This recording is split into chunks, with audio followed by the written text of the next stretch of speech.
जय श्री कृष्ण सा। आप सभी का आपके अपने चैनल आरजे भक्ति जोन पर स्वागत है। धन सुख और समृद्धि की अधिष्ठात्री देवी महालक्ष्मी की कृपा जिस घर पर होती है वहां कभी दरिद्रता नहीं आती। भाद्रपद शुक्ल पक्ष से शुरू होकर 16 दिन तक चलने वाला यह व्रत माता लक्ष्मी की कृपा पाने का सर्वोत्तम साधन माना गया है। आज हम आपके लिए लेकर आए हैं महालक्ष्मी व्रत की पावन कथा, जिसे सुनने मात्र से ही लक्ष्मी जी की अनुकंपा प्राप्त होती है। महालक्ष्मी व्रत पूजन व कथा। यह पूजन भाद्रपद की शुक्ल अष्टमी से आरंभ होकर अश्विन की कृष्णा अष्टमी तक चलता है। स्त्रियां कच्चे सूत के गंडे बनवाती है। इसमें 16 धागे होते हैं, जिसमें 16 गांठें होती हैं। लक्ष्मी जी की मूर्ति को स्नान कराकर नए वस्त्र पहनाए जाते हैं। फिर लक्ष्मी जी को भोग लगाकर और आचमन कराकर पुष्प, दीप, चंदन आदि से आरती की जाती है। प्रसाद को आरती के बाद वितरित किया जाता है।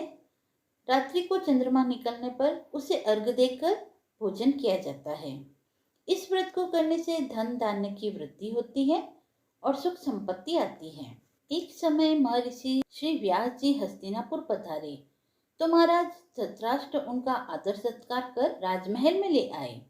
तब गांधारी व माता कुंती ने हाथ जोड़कर कहा, हे महामुने, आप त्रिकालदर्शी हैं, अतः आप हमको कोई ऐसा सरल व्रत व पूजन बतलाइए जिससे हमारी राजलक्ष्मी सुख, पुत्र, पौत्र व परिवार सदा सुखी रहे। तब व्यास जी ने कहा, मैं एक ऐसे व्रत का वर्णन करता हूँ जिससे घर में लक्ष्मी जी का निवास होकर सुख वैभव की वृद्धि होगी। वह माँ लक्ष्मी का व्रत है जो प्रतिवर्ष अश्विन कृष्ण अष्टमी तक किया जाता है।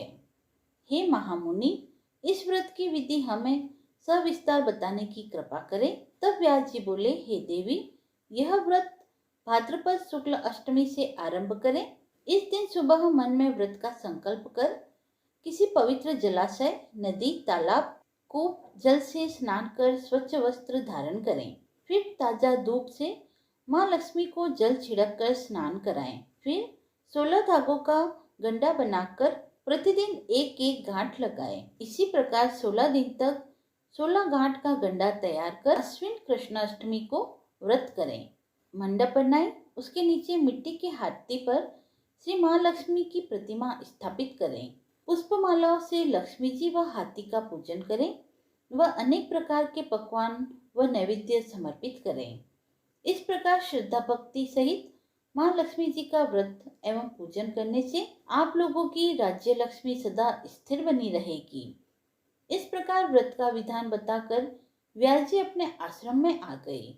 इधर समय अनुसार भाद्रपद शुक्ल अष्टमी से राजघराने व नगर की समस्त स्त्रियों ने श्री महालक्ष्मी व्रत को करना आरंभ कर दिया। बहुत सी स्त्रियां गंधारी के साथ इस व्रत में साथ देने लगी तथा कुछ स्त्रियां माता कुंती के साथ आरंभ करने लगी।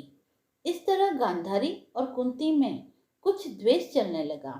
ऐसा होते होते जब व्रत का 16वां दिन अश्विन कृष्ण अष्टमी का आया तो उस दिन प्रातः काल से ही नगर की स्त्रियों ने उत्सव मनाना शुरू कर दिया और सभी नर नारी राजमहल में गांधारी के यहाँ आकर तरह तरह के महालक्ष्मी के मंडप और मिट्टी के हाथी बनाने लगे।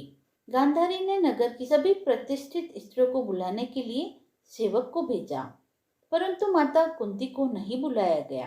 राजमहल में वाद्यों की ध्वनि गूंजने लगी। सारे हस्तिनापुर में खुशी मनाई जा रही थी। इधर माता कुंती ने अपना अपमान समझकर बड़ा रंज मनाया और व्रत की तैयारी ही नहीं की। इतने में महाराज युधिष्ठिर, अर्जुन, भीम, नकुल, सहदेव पांचों पांडव उपस्थित हुए। अपनी माता को दुखी व उदास देखकर अर्जुन बोला, हे माता, आप इतनी दुखी क्यों हैं? तब माता कुंती ने कहा, हे पुत्र, यह अति अपमान है, इससे बढ़कर और क्या दुख हो सकता है। आज हमारे नगर में श्री महालक्ष्मी व्रत का उत्सव मनाया जा रहा है और उस उत्सव में राजरानी गांधारी ने समस्त नगर की स्त्रियों को सम्मान सहित बुलाया, परंतु द्वेष के कारण मुझे अपमानित करने के लिए उत्सव में नहीं बुलाया। अर्जुन ने कहा, हे माता, क्या यह पूजा सिर्फ दुर्योधन के महल में ही हो सकती है या उसे आप अपने घर में भी कर सकती है, परंतु वह साज सामान इतनी जल्दी तैयार नहीं हो सकता क्योंकि गांधारी के पुत्रों ने एक विशाल मिट्टी का हाथी तैयार करके पूजन के लिए सजाया है। वह सब तुमसे नहीं बन सकेगा। उस उत्सव की तैयारी आज सुबह से ही हो रही है।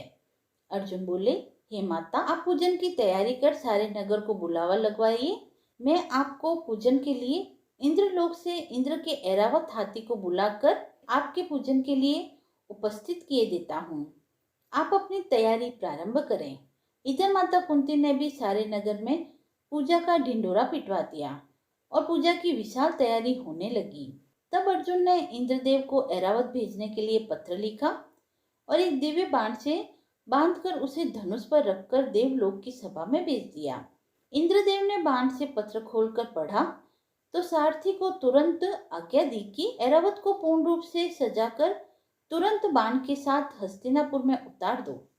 तब महावत ने तरह तरह के साज सामान से ऐरावत को सजवाया और बाण मार्ग से हस्तिनापुर को चला। इधर सारे नगर में शोर मच गया कि कुंती के घर इंद्र का ऐरावत हाथी स्वर्ग से पृथ्वी पर उतरकर पूजा जाएगा। इस समाचार को सुन नगर के सभी नर नारी, बालक, वृद्ध सभी की भीड़ एकत्र हो गई। गांधारी के महल में भी हलचल मच गई। नगर की स्त्रियां पूजन थाली लेकर माता कुंती के भवन की ओर दौड़ने लगी। देखते ही देखते सारा भवन पूजा करने वाली नारियों से ठसाठस भर गया। माता कुंती ने ऐरावत को खड़ा करने हेतु अनेक रंगों के चौक पुरवाकर नवीन रेशमी वस्त्र बिछवा दिए। हस्तिनापुर वासी स्वागत तैयारी में फूल, माला, अबीर, केसर हाथों में लिए पंक्तिबद्ध खड़े थे। इधर इंद्र की आज्ञा पाकर ऐरावत स्वर्ग से पृथ्वी पर उतरने लगा। ऐरावत के दर्शन होते ही सारे नर नारी ने जय जयकार करना आरंभ कर दिया। सायंकाल के समय ऐरावत माता कुंती के भवन के चौक में उतर आया। तब सब नर नारियों ने पुष्प, माला, अबीर, केसर आदि चढ़ाकर उनका स्वागत किया। पुरोहितों द्वारा ऐरावत पर मां लक्ष्मी की मूर्ति स्थापित करके वेद मंत्रों द्वारा पूजन किया गया। नगर वासियों ने भी लक्ष्मी पूजन करके ऐरावत की पूजा की। अनेक प्रकार के पकवान लेकर ऐरावत को खिलाए गए। उधर से यमुना जल पिलाया गया। फिर तरह तरह के पुष्पों की ऐरावत पर वर्षा की गई। पुरोहितों द्वारा स्वस्ति वाचन करके नारियों द्वारा 16वीं गांठ लगाकर लक्ष्मी जी के सामने अर्पण किया गया। ब्राह्मणों हेतु पकवान, मेवा, मिठाई आदि की व्यवस्था की गई। फिर वस्त्र, द्रव्य, स्वर्ण, अन्न, आभूषण देकर नारियों ने महालक्ष्मी का पूजन किया व उन्हें पुष्पांजलि अर्पित की। तत्पश्चात पुरोहितों द्वारा मां लक्ष्मी का विसर्जन किया गया। अंत में नारियों ने ऐरावत को विदा कर इंद्रलोक को भेज दिया। महाराज सूत जी ने कहा, हे ऋषियों, इस प्रकार जो स्त्री महालक्ष्मी का व्रत करती है उसका घर लक्ष्मी जी की कृपा से सदा धन, धान्य और मांगलिक वस्तुओं से परिपूर्ण रहता है। महालक्ष्मी व्रत की कथा समाप्त हुई। जो भी श्रद्धालु पूरे मन से महालक्ष्मी व्रत कथा का श्रवण करता है उन पर मां लक्ष्मी की असीम कृपा बरसती है। जीवन में धन, वैभव और सुख समृद्धि आती है।